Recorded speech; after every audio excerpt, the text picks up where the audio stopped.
안녕하십니까. 우리가 지난 시간에는 상표 등록 무효 심판에 대해서 주로 이렇게 살펴보았는데요. 이번 시간에는 상표 등록 취소 심판에 대해서 살펴보도록 하겠습니다. 상표 등록 취소 심판이라고 하는 것은 일단 적법 유효하게 등록된 상표가 상표법이 정하고 있는 소종의 취소 사유에 해당됨으로써 상표권의 효력이 대개적으로 이제 원칙적으로는 장래를 향해서 소멸되는 그런 것을 말합니다. 다만 불사용 취소의 경우에는 이제 심판 청구일로부터 소급해서 소멸하는 것을 의미합니다. 상표법이 정하고 있는 상표 등록 취소 사유는 이제 취소 사유에는 이렇게 쭉 9가지가 있고 그 밖에 사용권 등록 취소 사유로서 120조가 이렇게 규정을 하고 있습니다. 그래서 이것 하나하나에 대해서 앞으로 설명을 드리도록 하겠습니다. 먼저 오늘은 이 시간에는 부정사용에 의한 취소 심판에 대해서 설명을 드리겠습니다. 부정사용에 의한 취소 심판에는 상표권자의 부정사용으로 인한 상표 등록 취소 심판이 있고, 두 번째는 사용권자의 부정사용으로 인한 상표 등록 취소 심판이 있고, 세 번째로는 사용권자의 부정사용으로 인한 사용권 등록 취소 심판이 있습니다.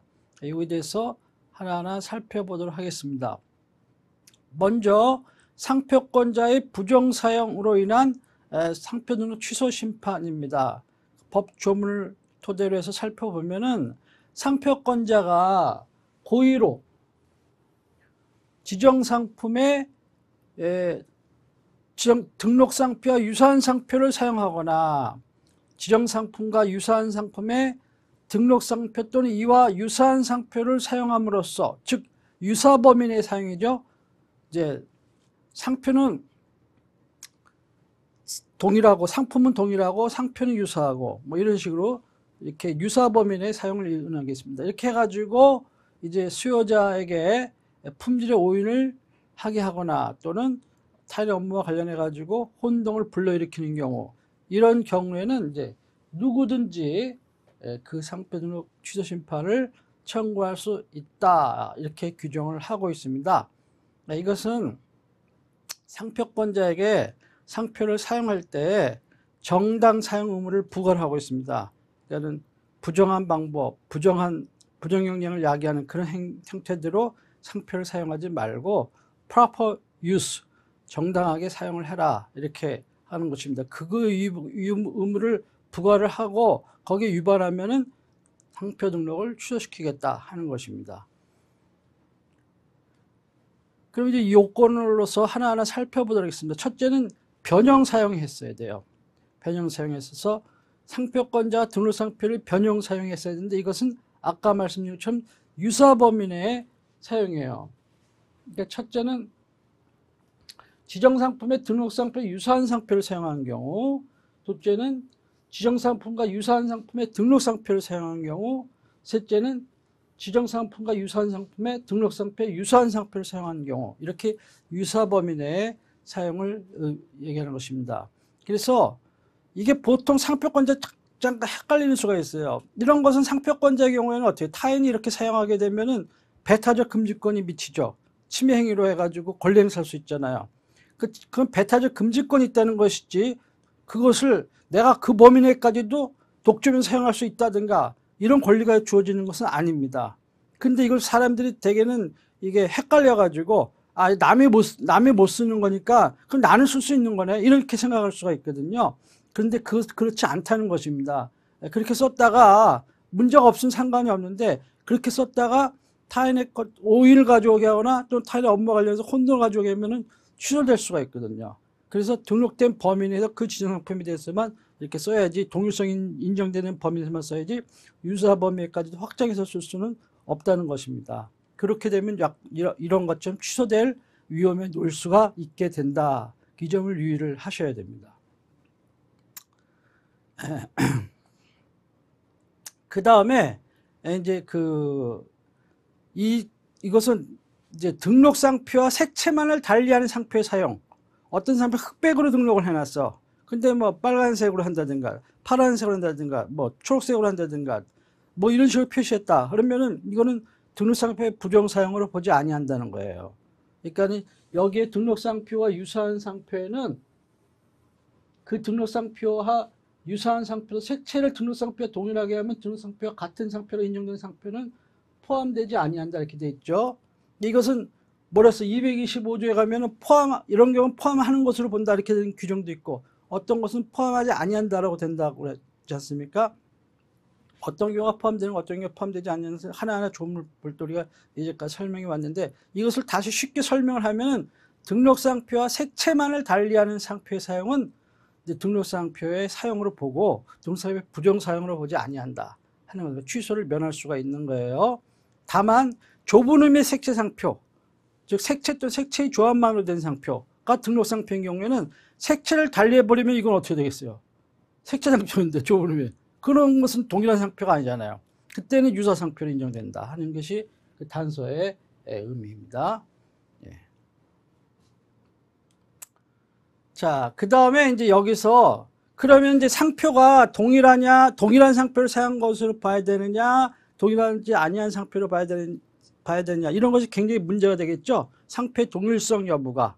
이런 경우에 있어서 이제 이것이 이제 나중에 다음 시에 설명드릴 그 불수상 취소의 경우에도 등록상표를 그 지정품에 이제 3년간 이렇게 정당한 이유 없이 국내에서 사용하지 않으면은 불수상으로 취소되는데 그때 등록상표와 물리적으로 똑같지 않더라도 거래사에서 경험상 봤을 때 이렇게 동일한 것으로 이렇게 볼 수 있는 경우 그런 경우에는 동일성 있는 상표라 해가지고 불수상 취소를 면하게 해주거든요. 근데 그때의 동일성하고 이 부정사용에 있어서 등록상표를 사용한 것을 보느냐 유사상표를 사용한 것을 봐야 되냐는 동일성 판단 여부하고는 기준이 달라요. 예? 그래서 불수상 취소 여부에서 동일한 걸로 봤다 하더라도 여기서는 유사한 걸로 볼 수도 있는 것이고 그래서 이것은 각자 독자적으로 판단하게끔 해야 된다는 게 판례예요. 예. 예, 그러니까 불산 취소 때 동일한 것, 이런 불산 취소 때는 이런 걸 다 동일한 걸로 보지 않았냐 해가지고 이렇게 거기에 너무 의존하면 안 돼. 하나의 참고 자료는 될 수 있어도 독자적으로 판단한다는 거예요. 이거 밑줄 친 거라 이거는 시험에 나온 겁니다. 예, 그런 것이고 그 다음에 타인의 등록상표와 동일 또는 유사하게 보이도록 변형 사용을 해가지고 그 오인운동의 우려가 더 커지게 되었다. 그러면은 이제 이거는 동일한 상표가 아니고 유사 상표로 이렇게 본다는 거예요. 네. 그렇게 해가지고 이것도 판례고 이런 것도 다 시험에 나왔던 그런 문제들입니다. 그 다음에 이제 두 번째가 변형 사용, 첫 번째가 변형 사용했을 것이죠. 두 번째는 그로 인해서 오인운동을 야기했을 것이어야 돼요. 오인운동을. 이건 이제 두 가지인데 오인이라는 것은 이제 상품의 품질을 오인하게 하거나 수요자에게 또는 타인의 업무와 관련된 상품과 혼동을 불러일으키게 한 경우라야 되는 거예요. 그러면 이걸 나눠가지고 상품의 품질을 오인하게 한 경우라는 것은 뭐냐 이거예요. 그것은 이제 혼동의 대상이 되는 상표하고 이렇게 혼동의 대상이 되는 상표를 부착하는 그 타인의 상품과의 품질하고 오인을 가져오게 되면 그런 경우에는 이제 품질 오인이 있다 이렇게 보고요. 그 다음에 그 실제 사용한 상표 때문에 그 지정 상표에 본래적으로 가지고 있는 성질과 다른 성질을 갖는 것으로 오인하게 할 염려가 있는 경우 그런 경우에는 이 품질 오인에 해당된다는 거예요. 상품의 산지라든가 품질이라든가 원재료라든가 효능, 용도, 산지 등의 오인도 포함되는 거예요. 이게 무슨 얘기냐면은 꼭 타인의 상표가 있고 그걸 대상 상표라고 하는데 자기가 실제 사용한 상표를 실사용 상표라고 하는데 이렇게 사용을 했더니 이 타인의 상표가 붙어있는 표시되어 있는 이 상품하고 이렇게 품질의 오인을 가져오게 한다. 꼭 이런 경우만 얘기한다는 게 아니에요. 이런 경우도 들어가지만 타인의 상표, 이 대상이 되는 상표 이런 거 없다 하더라도 그렇게 변형 사용함으로써 이것이 국산을 외국산으로 오인한다든가 이럴 수가 있잖아요. 그런 경우에도 이제 여기에 해당한다 하는 거예요. 예, 그래서 여기에 산지도 이렇게 포함된다는 거 잘 유념을 하시고요. 그 다음에 타인의 업무와 관련된 상품과 혼동을 가져오게 하는 경우, 그런 경우도 있을 수가 있는데, 이때 혼동이라는 것은 이제 협의 혼동하고 광의 혼동 이렇게 나눠 볼 수가 있어요. 협의 혼동은 상품 출처를 혼동케 하는 거야. 상품의 출처가 동일한 것으로 이렇게 혼동하게 하는 거야. 그 타인의 거기서 나온 제품인 것처럼 이렇게 하는 거고, 광의 혼동은 출처를 혼동하게 하지 않지만, 이 상품하고 그 대상 상표 간에 무슨 이 사람들 간에 특별한 어떤 사업 관계가 있나 보다, 스폰서인가 보다, 계열사인가 보다, 현지 법인인가 보다, 이런 식으로 인적 또는 자본적인 어떤 관계가 있는 것처럼 혼동을 가지고 할 수도 있거든요. 그런 경우에도 여기에 해당된다 하는 거예요. 그 다음에 세 번째는, 혼동이라는 거는 우리가 저희는 상표 유사 때도 잠깐 설명했습니다만은, 이제 동일이 있고 요거보다 더 큰 범위가 뭐야? 유사야. 예? 요거보다 더 큰 범위는 뭐야? 혼동이야. 예? 그러니까는 혼동에 들어가는 것은 유사가 아닐 수도 있죠. 예? 예. 동일 또는 유사면은 혼동에 들어가는 거지. 근데 그러나 거꾸로 혼동에 들어간다 그래서 꼭 동일 또는 유사에 들어가는 건 아니란 말이에요. 그러니까는 여기 보면 판례 봐요. 동종 상품, 동종품이거나 유사 품종인 경우뿐만 아니라 이종 상품의 경우에도 혼동이 있을 수 있다. 이렇게 판시를 하고 있잖아요. 네. 그래서 이렇게 된 것이에요. 그 다음에 현실적으로 오인운동이 생길 경우뿐만 아니라 오인운동이 생길 염려가 객관적으로 존재하면 되는 거예요. 다만 추상적 혼동이 우려가 있는 경우만은 부족하고 구체적인 혼동의 우려가 있어야 한다는 것이 판례예요. 그러니까 혼동의 우려나 염려 가능성 다 영어로 따지면 미국의 상표법에서 가장 중요한 이슈 중에 하나가 likelihood of confusion이야. 혼동의 가능성이 있느냐 없느냐. 이걸 따지는 거예요. 예를 들어서 봅시다. 상표권자 부정사용인 상표 취소의 대표적인 것이, 갑이 A라는 상표를 A 상품에 등록을 했어. 예? 근데 을이 A-가 있고 여기에 이렇게 있다고 쳐봐요. 등록이 돼 있다고 여기 B라고 쳐봅시다. B. 죄송합니다. B라고. 그래갖고 이제 A-를 이렇게 쳐봐. B라고. 그런데 갑이 실제 쓸 때는 이렇게 써야 되는데 A, B라고 쓴다고 쳐봐.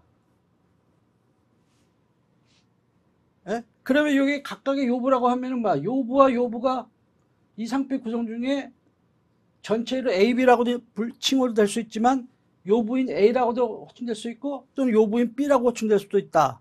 근데 이때 요부 가운데 하나 B와 이 B가 동일하다. 그럼 전체적으로 유사하다. 이렇게 될 수가 있거든요. 그렇게 되면은 이제 이렇게 써야 되는데 이렇게 안 쓰고 이렇게 썼다는 거야. 그래가지고 뭐예요? 자기 상표하고도 유사하지만 타인의 상표하고도 유사하게 된 거 아니에요. 그래갖고 여기서 혼동을 가져오게 되는 경우. 이렇게 썼다고 쳐봐. A 상품에. 그렇게 되면 이제 고의로 이렇게 썼다. 그래서 혼동 가져왔다. 이렇게 되면 취소된다는 거예요. 그리고 이것이 뭐야? A와 A 상품이 유사한 경우는 동일도 유사한 경우뿐만 아니라 뭐야? B라고 됐다 하더라도 혼동이 온다 그러면은 유사하지 않은 상품이라도 뭐예요? 혼동을 가져오면 취소시킬 수 있다는 얘기죠. 그렇게 된다는 겁니다. 그러면 이제 등록 대상이 되는 타인의 상표, 아까 의뢰 상표를 생각해 봅시다. 그 타인의 상표를 대상 상표라 하는데 뭐 어떤 것이 대상 상표가 될 수 있느냐? 이거 조금 어려운 문제예요. 깊이 있게 잘 공부하지 않으면은 뭐 대충 공부해가지고는 풀어내기가 어려워. 그렇기 때문에 시험에 자주 나와요. 제대로 깊이 있게 공부한 사람이냐 아니냐 걸러내야 될 거 아니야. 분별 여기 시켜야 될 거 아니에요. 첫째는 그 대상 상표, 아까 의뢰 상표 있잖아요. 의뢰 상표가 꼭 등록 상표에 되느냐? 아니어도 된다는 거예요. 미등록 상표라도 혼동이 있을 수 있으면 갑의 상표는 취소된다는 거야. 그 다음에 설사 을이 사용하는 상표가 갑의 상표의 권리범위에 속한다. 이렇게 되면 침해 아니에요. 그럼에도 불구하고 그거는 변론이고 넌 왜 그럼 등록상표 그대로 쓰지 않고 왜 변형 써 해가지고 왜 우리 의뢰상표가 혼동을 가져왔어. 그러니까 넌 취소해. 이렇게 될 수도 있다는 거예요. 즉 권리범위에 속하는 상표라도 대상상표가 될 수 있다는 거예요. 약간 다 고난도들이죠. 예, 사례를 다뤄보지 않으면은 이 판례를 다뤄보지 않으면은 알기 어려운 사람입니다. 그 다음에 갑의 상표보다 의뢰상표가 등록이 되긴 됐는데 미등록이어도 여기 해당되는데 만약에 또 등록이 됐다고 쳐봐. 선등록이 말할 것도 없고 의뢰상표가 선등록이 말할 것도 없는데 선등록이 아니고 뭐야 나중에도 후등록이다. 그럼 무효사유가 있는 거 아니에요? 그런 경우를 하더라 무효사유가 있을 수도 있는 건데 그런 경우를 하더라도 대상상표가 될 수 있다는 거예요. 예? 예. 그 다음에 타인의 상표가 대상상표가 상표가 아니고 상호야. 예? 그런 경우에도 대상이 될 수 있다는 거예요. 이게 다 판례야. 예, 다 중요한 것들이에요. 잘 외워놓으셔야 돼. 교재에는 왜 그런 사례들도 있고 하기 때문에 그거 읽으시면 오래오래 기억이 될 거예요. 제가 이런 거는 제대로 깊이 있게 공부한 친구냐 아니냐에 따라서 분별시키는 거예요. 그 다음에 대상상표가 그럼 주지조명해야 되느냐?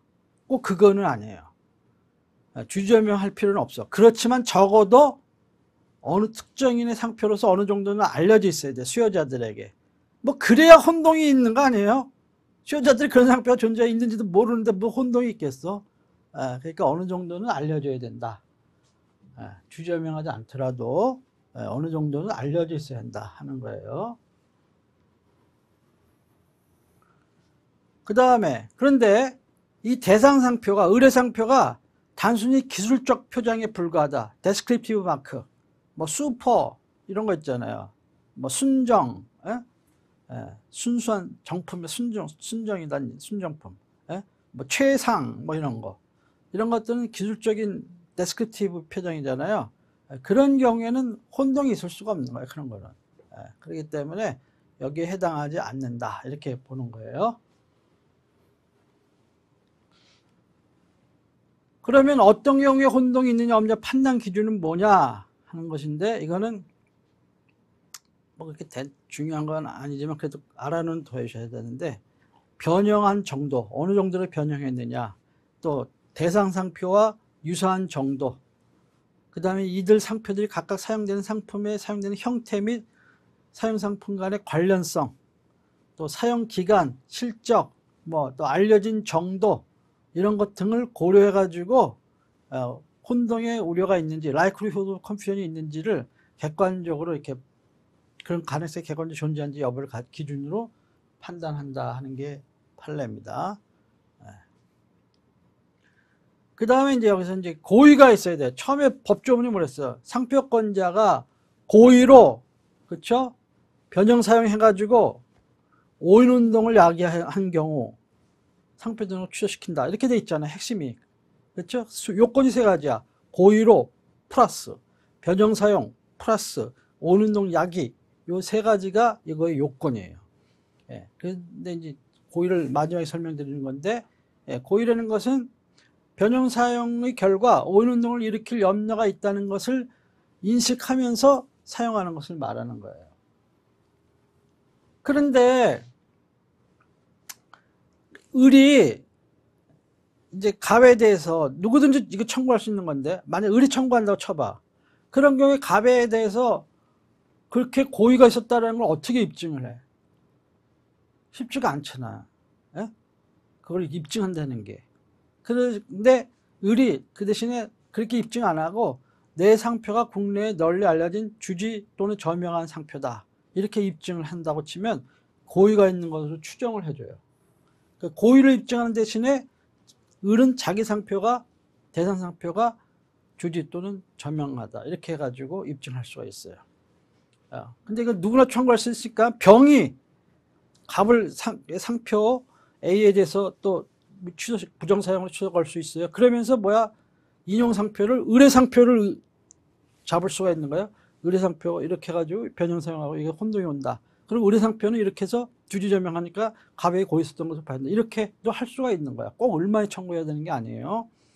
근데 요 판례는 중요한 거예요.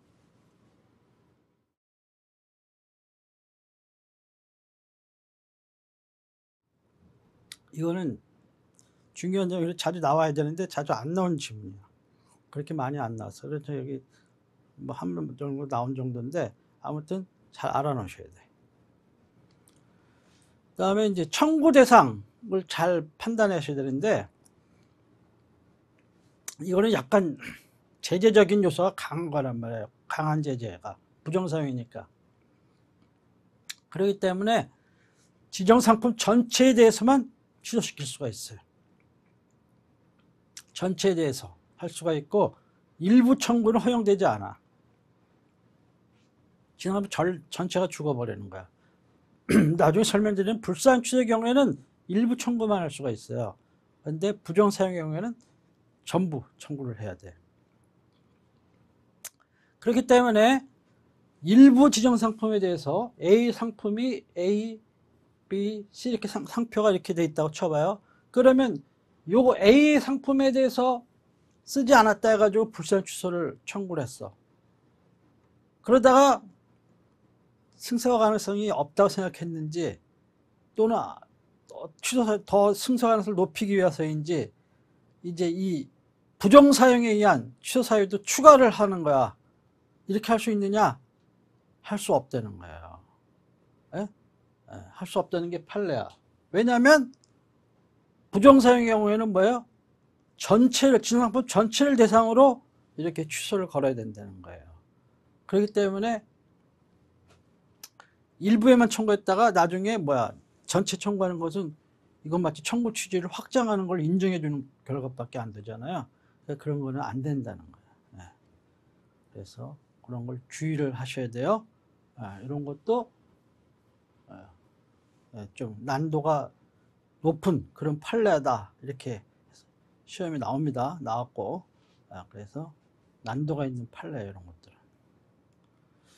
자, 그 다음에 이제 청구 적격은 아까 말씀처럼 누구든지. 옛날에는 이해관계인 이랬어요. 이것도. 근데 그 위에 뭐야?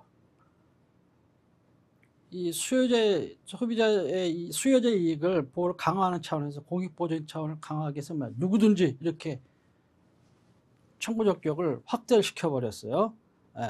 그다음에 피청구인은 누구냐? 상표 등록 원부에 등록된 상표권자를 이야기를 하는 거예요. 그 다음에 청구 기간은 이제 상표권이 유효하게 존속 중인 경우에만 청구할 수가 있어. 그러니까 심판 계속 중에 펜딩 중에 상표권이 소멸이 됐어. 그러면 실익이 없잖아. 취소되는 게 효과가 뭐야? 장래를 향해서 권리를 죽이려고 그러는 거 아니에요. 근데 이미 죽어버렸는데 권리가 소멸이 돼가지고 더 이상 다툴 실익이 없잖아. 그러니까 그런 경우는 심결각하를 되는 거야. 대상되는 이 사건 등록상표가 이미 소멸됐다. 그래서 더 이상 다툴 실익이 없다. 심결각하. 그래도 아무튼 청구인 입장에서는 소기의 목적을 달성한 거 아니에요? 상표권을 장래를 향해서 없애려고 청구했는데 이미 없어져 버렸으니까. 그런 것입니다. 그 다음에 이제 취소 심판이 청구가 됐어. 부정사용으로 이래가지고 그랬더니 이제 와서부터 내가 잘못 썼네? 그럼 앞으로 고쳐 써서 제대로 써야겠지.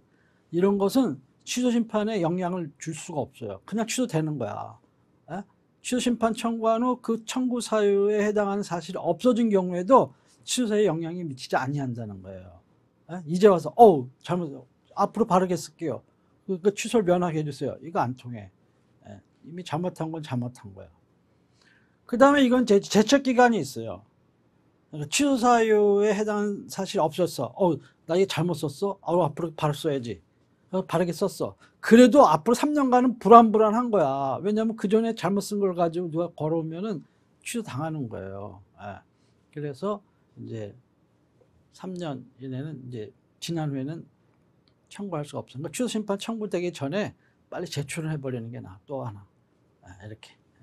나중에 판례를 알려드릴게. 그런 경우에는 이제 제출은 금지 기간이 적용이 안 된다는 판례가 있어요. 그러니까는. 자, 그 다음에 이런 청구가 왔다? 그럼 이해관계인인 그 상표권의 전용 사용권자라든가 그 밖에 상표권의 권리를 등록한 자에게 심판관은 통지를 해야 돼요. 예. 전용사용권도 등록이 안 됐으면 심판관이 전용사용권이 돼 있는지 안 돼 있는지 누가 전용권인지 모르잖아요. 통지할 의무가 없는 거야. 전용사용권이 등록이 돼 있을 때, 뭐 질권자가 등록이 돼 있을 때, 뭐 이런 식으로 그때 이제 통보한다는 겁니다. 효과는 어떻게 되냐? 취소, 신결 해가지고 이제 확정이 됐어. 신결이 언제 확정이 돼요? 더 이상 다툴 수단이 없을 경우에 확정이 되는 거야. 심판원의 특허 심판 심결이 나왔어. 근데 일정 기간 동안 특허 법원에다가 심결 취소 소송을 제기할 수 있는 길이 있는데 안 했어. 그 기간이 경과됐어. 그러면 어떻게 돼? 신결이 확정된 거 아니에요. 또 특허 법원에 갔어. 신결 취소해서. 근데 또 졌어. 그럼 대법원에 또 일정 기간 동안 상고를 해야 되는데 상고를 안 했어. 그 기간 동안에. 그럼 확정되는 거야. 특허 법원의 판결이. 이런 식으로 해서 취소 신결이 확정이 되는 거예요. 이렇게 해서 확정이 됐을 경우에는 그때부터 소멸이 되는 거야. 그렇게 되는 거예요. 이때는 이제 지정상품이 여러 개인데 그중에 어느 하나라도 부정사용에 해당한다. 그러면 뭐 전체가 죽어. 상표권이 전체가. 일부만 죽고 일부는 살아남고 이게 아니에요. 전체가 취소된다는 게 판례예요. 일부에만 부정사용했다 하더라도. 그 다음에 이제 그러면은 그 상표법 제34조 3항의 얘기예요. 여기에 해당한다는 사유로 취소심판이 청구가 됐어. 청구가 되고 그 청구일 이후에 다음과 같은 아래 세 가지 사항 중에 하나에 해당하게 됐어. 그러면 그 이 해당하게 된 날로부터 3년이 지난 후에 출원해야만 상표등록 받을 수 있는 거야. 동일도 유사한 상표, 동일도 유사한 상품에 이 상표를 사용했던 상표권자는 그 상표를 사용하는 자, 이런 자들을 3년간 제재조치로서의 부등록 사유가 있다는 거야. 재출원 금지. 그래서 어떤 경우냐? 상표권이 제일 기본 형태가 이거죠. 심결이 확정된 경우. 그러면 심결이 확정된 날로부터 3년이에요. 심판 청구일로부터 3년이 아니야. 심결이 확정된 날로부터 3년. 이 지난 후에 출원해야만 상표 등록을 받을 수가 있는 거예요. 근데 이걸 면하기 위해서 그전에는 뭐야? 취소, 요것만 딱 있다 보니까 취소 확정되기 전에 뭐야? 포기를 해버려. 또 갱신이 다가오는데 뭐야? 갱신을 안 해버려. 그래서 상표권이 소멸돼 버려. 그러면은 이런 경우에는 청구인 입장에서 닥쳤던 게 지붕 쳐다보는 격이 되기 때문에 말이 안 되잖아요. 그래서 이런 조항이 다 1호 2호가 다시 들어간 거예요. 청구 이율 이외에 이렇게 포기한 경우에도, 소멸한 경우, 이런 경우에도 포기하게 된 날, 포기는 한 때로부터 3년이 지난 후에 출원해야 되고, 이렇게 기간, 존속기간 만료를 소멸했다면 그 존속기간 만료일로부터 3년이 지난 후에 출원해야만 이제 등록받을 수가, 재출원해야 등록받을 수가 있는 거야. 이런 취소심판이 청구됐을 경우에. 청구일 이후에 이렇게 해당하게 되면. 이런 것이 우리가 부등록 사유 때 설명드릴, 상법 34조 설명드릴 때, 소극적 등록 요건 설명드릴 때 했지만은, 이런 것이 이제 여기에 해당되는 거예요. 그래서 늘 취소사유 때는 이걸 언급을 해야 된다 하는 것입니다. 그 다음에 또 이렇게 부정사용에 의해서 한 경우, 이렇게 갑이 A를 A에, 을이 B를 예를 들면 A에, 근데 쓰기는 A, B라고 썼다고 쳐봐. 이렇게 해서 오인운동이 야기됐다고 쳐봐요. 이런 경우에는 갑의 상표 이거 등록이 이렇게 등록됐다 하더라도 뭐야 부정사용으로 이거 취소될 수 있다 그랬죠? 거기서 그치는 게 아니야. 이렇게 썼다는 이유로 이게 취소되는 거 거기서 그치는 게 아니야. 뭐야 의뢰상표를 침해한 행위가 되잖아요. 민형사적인 책임을 져야 돼. 그렇게 될 수도 있는 거예요. 또 뭐야 이렇게 안 쓰고 이렇게만 써왔어. 그럼 뭐야 이건 불사용이죠. 불사용으로도 취소사유가 될 수 있는 거야. 이런 식으로 그렇게 된다 하는 것입니다. 그러면 이제 요거 관련된 상표권자의 부정사용에 의한 상표 취소 심판 관련된 사례를 한번 잠깐 보겠습니다. 이 갑이 여러분 이거 많이 보셨을 거예요. 디스커버리. 그래서 의류 제품에 이제 쓰고 있어요. 이게 라이센스 사업 하는 거지. 디스커버리 회사가 예를 들면은. 그래서 이제 의류 제품을 사용하고 있는데 을이 요런 상표하고 요런 상표 중에 요걸 잘 요거는 디스카바리인데 요거는 뭐야? D자를 크게 하고 카바리야. 요거는 디카바리야. 이렇게 돼 있어요. 그 요거 디스카바리하고 요거는 언뜻 보면은 외관이 유사하게 보이죠? 네? 수요자들에게 늘 탁 튀지. 어떻게 보면 언뜻 보면 디스카바리 같아. 예? 근데 가만히 보면 S가 없어. 그러니까는 이렇게 하면은 외관 유사로 해가지고 거절될 것 같으니까 이렇게 해가지고 등록을 받은 거예요. D자 딱 크게 해가지고. 그럼 이게 D가 무슨 도형 같기도 하고, 이게 디스카바리, 이거랑은 외관에 있어서 많이 차이가 나잖아요. 이거 둘이 하고는. 그렇게 해놓고는 쓰기는 이렇게 썼어. 실제는. 등록은 이렇게 받아놓고 쓰기는 이렇게 썼어. 예, 이렇게 해가지고 요거는 오인운동을 가져온다 해가지고 부정사용이다. 이렇게 본 거예요. 그러니까는 실제는 그 전에부터 이렇게 써왔어요. 이렇게 을이 이렇게 써왔다가 즉 복수의 유사상표를 사용하다가 그중 일부만 등록한 상표권자 이렇게 두 개를 사용하다가 요거 그중 일부인 요것만 등록을 했어. 그래 놓고는 쓰기는 요걸 계속 썼어. 사용자가 미등록 사용상표를 계속 사용하는 경우, 이런 경우에도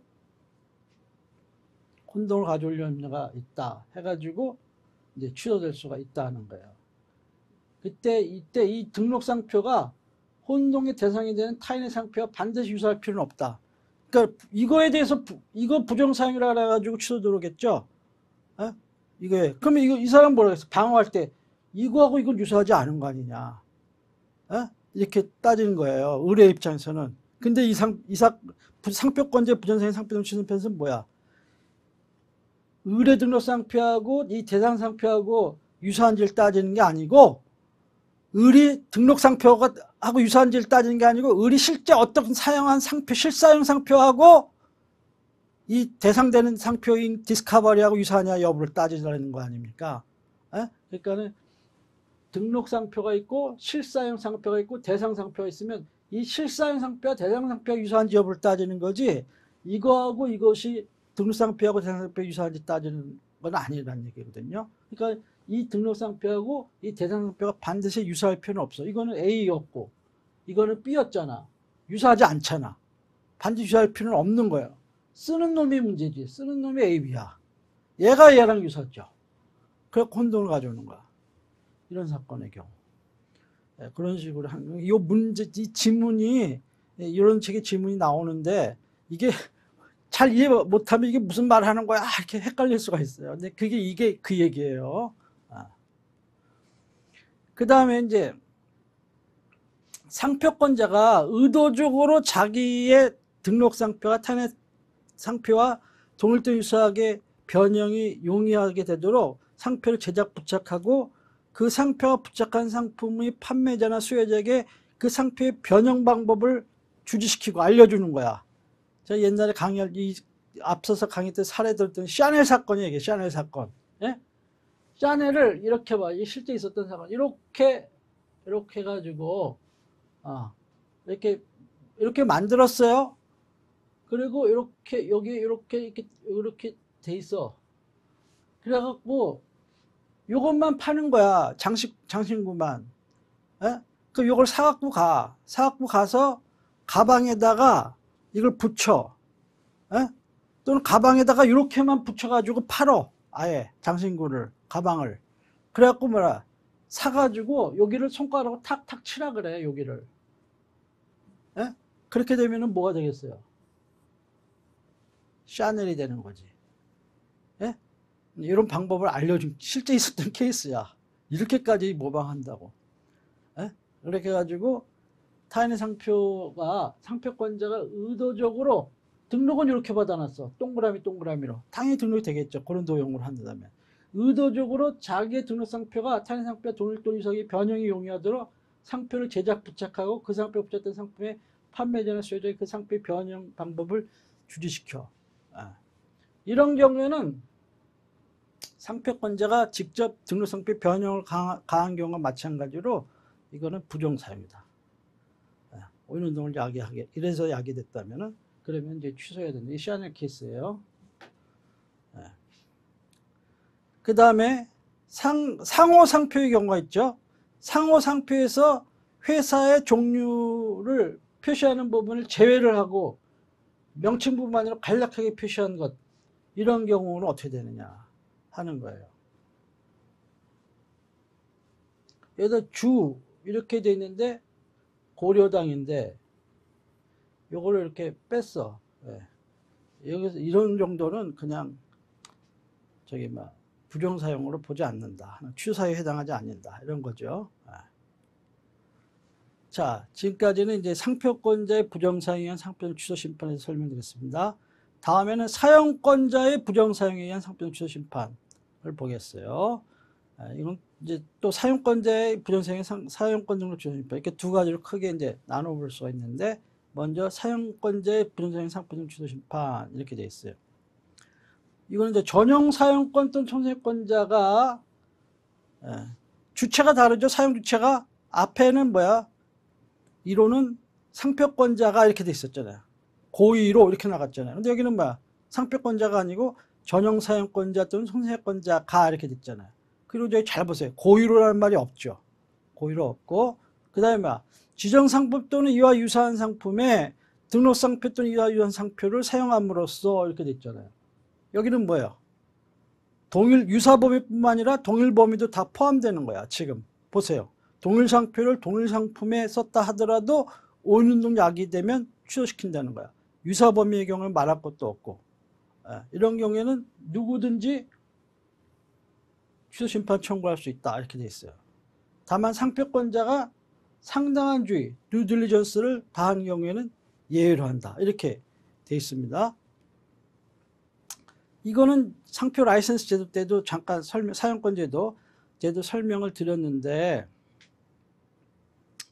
이제 이 조항은 왜 들어갔냐면은 옛날에는 사용권 제도를 허용 안 했었다 그랬잖아요. 그러다가 80년대 들어서부터 이제 허용을 하는데 뭐야? 사전 규제적인 방법으로 품질의 동일성이 보장되면, 즉 합작 투자 계획, 원료 공급 계획이라든지 기술 이전 계획 이런 게 해당이 되면은 대통령령으로 정하는 그런 경우에만 허용해야 된다 그랬잖아요. 그러다가 너무 까다롭다. 상표권자의 재산권의 행사의 한 유형으로서의 수익행위, 즉 라이센스를 줘가지고 로열티를 벌어들인 행위, 이런 것을 좀 자유롭게 허용해 다오. 이래가지고 좋다. 그럼 해주겠다 해가지고 했는데, 다만 그로 인해서 수요자 이익을 보호를 해야 되니까 오인운동을 야기하게 되면은 안 되니까, 이제 그런 일이 없도록 니들이 잘 사용을 해라. 상표권자 너는 특별히 사용권자가 그렇게 하는 일이 없도록 사용을 감독할 의무가 있는 거야. 대신에 그것을 의무를 제대로 이행하지 않아가지고 오인운동의 결과가 나오면은 사용권 등록 취소시키는 거는 물론이고 뭐야, 상표 등록도 아예 취소시켜버리겠어. 이렇게 해가지고 사후규제적인 방법으로 이렇게 바뀌었다 그랬죠. 사전규제에서 사후규제적으로 이렇게 바뀌었다 그랬죠. 대신에 뭐야, 상표권자가 상당한 주의를 다 했는데도 불구하고 사용권자가 말을 안 듣고 막 저렇게 했어. 그러면 그런 경우조차도 상표 등록을 취소시키는 거는 너무하잖아요. 사용권 등록만 취소시키면 몰라도. 그래서 상당한 주의를 다한 경우에는 이제 예외를 한다. 이렇게. 이런 백그라운드에서 이제 그 취지에서 이렇게 현재 규정이 되어 있는 겁니다. 그래서 요건을 보면은 이제 사용 주체는 전용 사용권자, 촌사용권자의 상표 사용이 되고, 둘째는 물적 범위로서는 뭐야, 등록상표와 동일 범위 또는 유사 범위 내에 사용해야 되고, 세 번째는 그로 인해서 오인운동을 야기했을 것, 그런 얘기를 하는 것입니다. 그래서 여기 봅시다. 3부자 사건이에요. 3부자. 이제 이 갑은 이 소문난 3부자 이렇게 해가지고 이제 김 있죠, 김을 제조 판매해 왔어요. 근데 을은 등록상표 3부자를 이제 매수를 했어요. 사가지고 이전 등록을 이제 했어요. 그런 다음에는 병하고 정한테 라이센스를 준 거야. 병하고 정한테 사용하라고 해줬어요. 근데 병과 정은 이대로 3부자 이렇게 쓰면 좋았는데, 이렇게 안 하고 여기다 소문난이라는 말을 붙여버린 거야. 그래갖고 소문난 3부자, 소문난 3부자 이렇게 해가지고 뭐 이런 거를 또 만들어 파는 거예요. 그러니까는 이제 이거는 뭐야, 사용권자 병정 의해서가 이제 뭐야, 등록상표와 유사한 상표를 그 지정상품 김과 동일한 상품에 이제 사용을 해가지고, 이게 이제 등록상표죠. 이게 실사용상표고, 그래갖고 이거 대상상표고, 이거하고 오인운동을 가져오게 했다, 이런 얘기예요. 근데 이제 여기 보니까 실제 어떻게 썼나 이렇게 증거들을 보니까, 이 병 있잖아요, 사용권자, 통상사용권자, 이거 보니까 홈페이지를 딱 보니까 홈페이지에 회사 연역란, 이렇게 회사 연역, 컴퍼니 히스토리 해가지고 이 갑회사의 전신인 홍해식품이라는, 홍해식품 설립, 이렇게 기재했어요. 그럼 수요자들은 이 김을 누구 걸로 알겠어? 갑의 걸로 알겠지, 을이나 병정 걸로 알겠어요? 혼동이 오는 거죠. 그 다음에 또 정통상사용권자 또 홈페이지 가보니까는 이 갑이 사용하고 있는 캐릭터가 있었어. 이런 캐릭터. 이거를 또 그대로 사용하고 있었어. 그러니까 뭐야, 수요자들은 아, 이게 갑의 김인가 보다, 이렇게 되는 거죠. 혼동이 오는 거지. 그러니까는 취소되는 거야. 그래서 이제 을은 그렇다면 뭐야, 상당한 주의를 다 했어야 되는데 이제 그런 거를 안 한 거야. 그래서 부정사용에 걸린 거예요. 그렇게 된 겁니다. 여기 아까 말씀한 것처럼 고의를 요건으로 하지 않아. 그 다음에 뭐야, 등록상표와 유사범위는 물론이고 동일범위 사용이라도 이렇게 혼동약행이 취소돼. 왜 이렇게처럼 상표권자 1호보다 이렇게 요건을 완화시킨 거야. 고의도 요건으로 안 하고, 또 유사범위가 아니라 동일범위에도 취소시킨다 그러고, 이렇게 완화한 것은 뭐야, 그만큼 라이센스를 하게 함으로써 사용하는 주체가 둘 이상이 될 수가 있잖아요. 그렇게 함으로써 수요자들에게 오인운동을 야기할 가능성이 높아진 거 아니에요. 그러니까 더욱더 그런 일이 없도록 주의를 기울이면서 잘 사용해라, 이런 얘기예요. 정당하게 잘 사용하지 않으면 뭐야, 상표 등록 취소되니까 상표권자 너는 라이센스 줄 때 그런 거 잘 염두에 두고, 돈 버는 거, 로열티 받는 거에만 좋아하지 말고 뭐야, 내 상표 잘못하면은 죽을 수도 있다 생각을 해가면서 그런 일이 없도록 수요자를 보호하는 장치를 잘 마련해라, 이런 얘기죠. 그런 취지에서 둔 거다 하는 것입니다.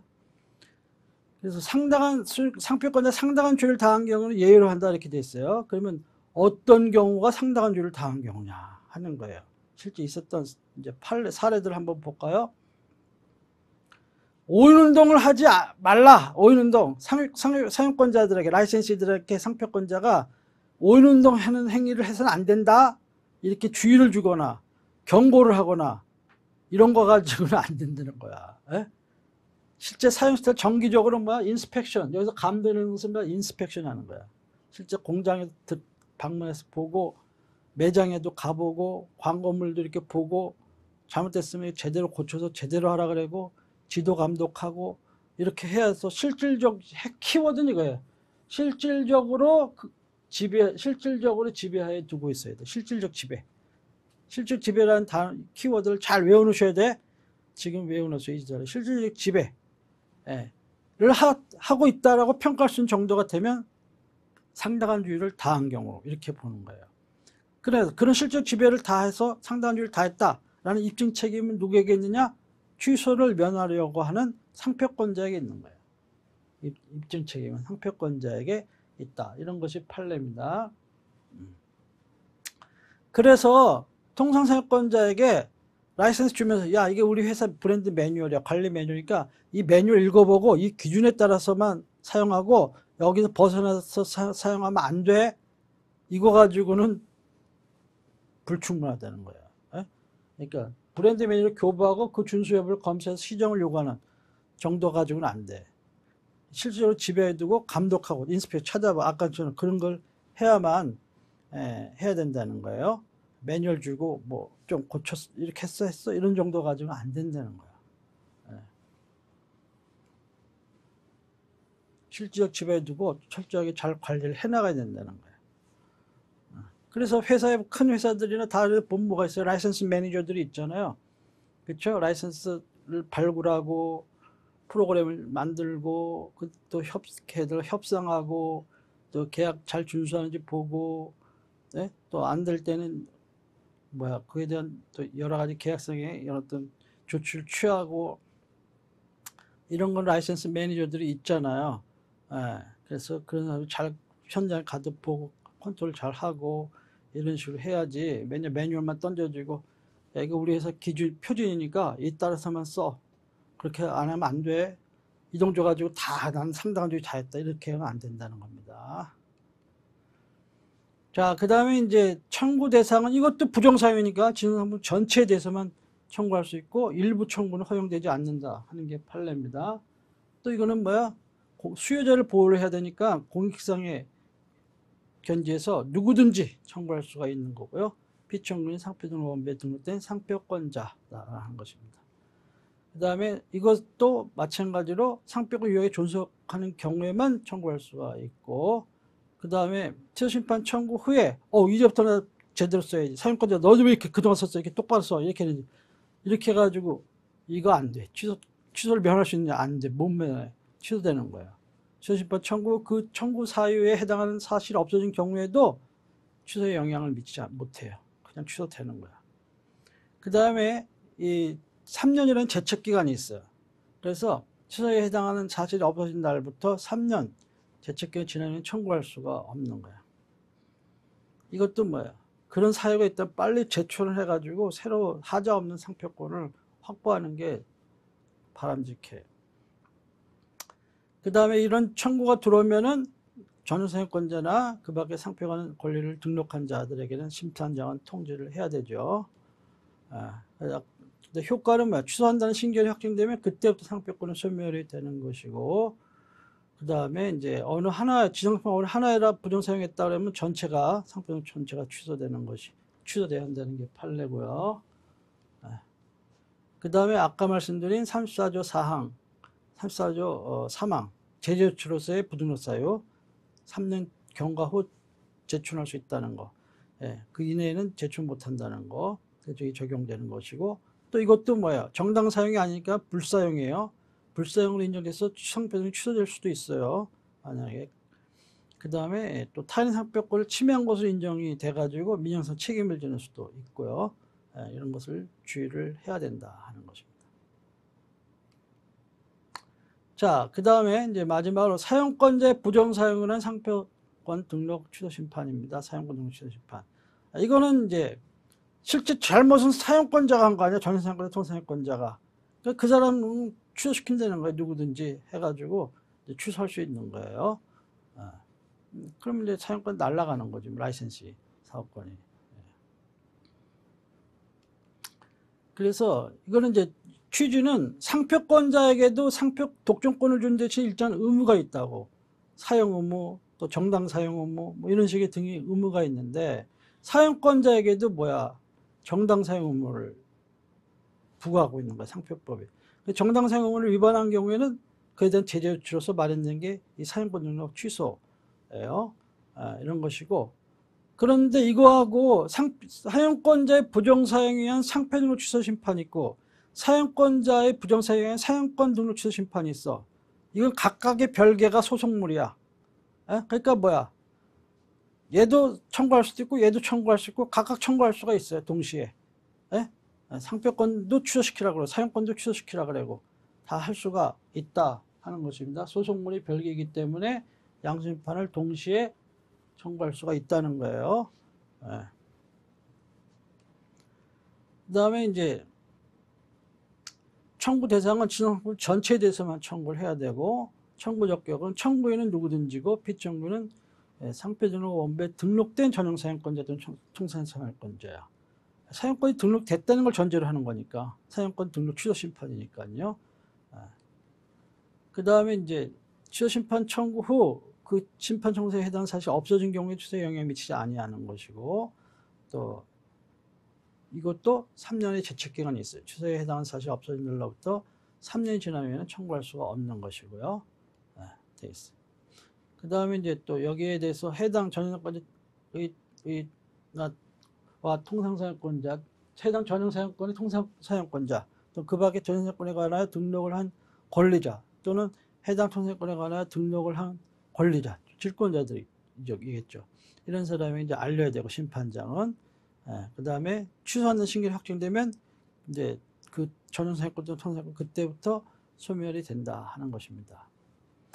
그리고 여기 사례를 봅시다. 크로코다일 사건. 이 회사는 이제 크로코다일하고 악어도용 많이 보셨죠? 이런 거. 예. 이거는 원래 싱가포르 회사의 상표야. 싱가포르 회사 상표인데 우리나라 형지라고, 형지 어페럴이라고 그 회사가 이거 라이센스를 가지고 사업을 하고 있는 거예요. 그런데 이 사용권자가 라이센스가 등록 상표는 이렇게 생겼대. 크로코다일 플러스 악어도용이잖아요. 이렇게 돼 있는데 실제 쓰기는 이렇게 썼어. 어? 이렇게. 근데 여기 가만히 보면 말이에요. 이게 지금 뭐야? 이런 이게 핑크빛 티셔츠야. 예를 들면은 핑크빛 세타라고 칩시다. 그럼 여기 크로코다일이라고 여기 있어요. 요 문자가 여기에 있긴 있는데 자수로 핑크빛으로 이렇게 박아놓은 거야. 그리고 도형만 이렇게 해놓은 거야. 그러니까 언뜻 보면 뭐야? 도형만 보이지 글자는 안 보이잖아.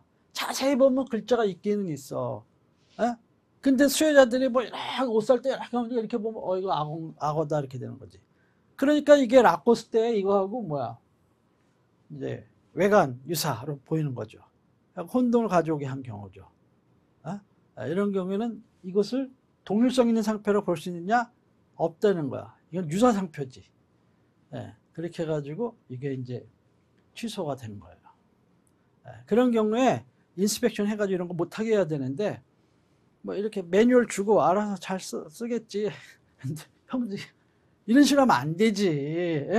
크로코다일도 이런 이 실처럼 똑같이 크게 이렇게 쓰면 상관이 없죠. 악어도 같은 컬러로 이렇게 쓰면 크로코다일 딱 뚜렷하게 보였을 거 아니에요. 왜 하필이면 이 옷감 바탕색하고 똑같은 실로 이렇게 자수를 놨냐 이거야. 그러면 사람들이 볼 때는 악어도용만 있는 걸로 보이지 뭐 이 크로코다일 이게 보이겠습니까? 그러니까 이거는 취소해야 된다 하는 그런 거예요. 이거는 실제 사례로도 출제가 되었던 그런 사례입니다. 지금까지 우리가 불용사항에 의한 취소 심판에 대해서 살펴봤습니다. 감사합니다.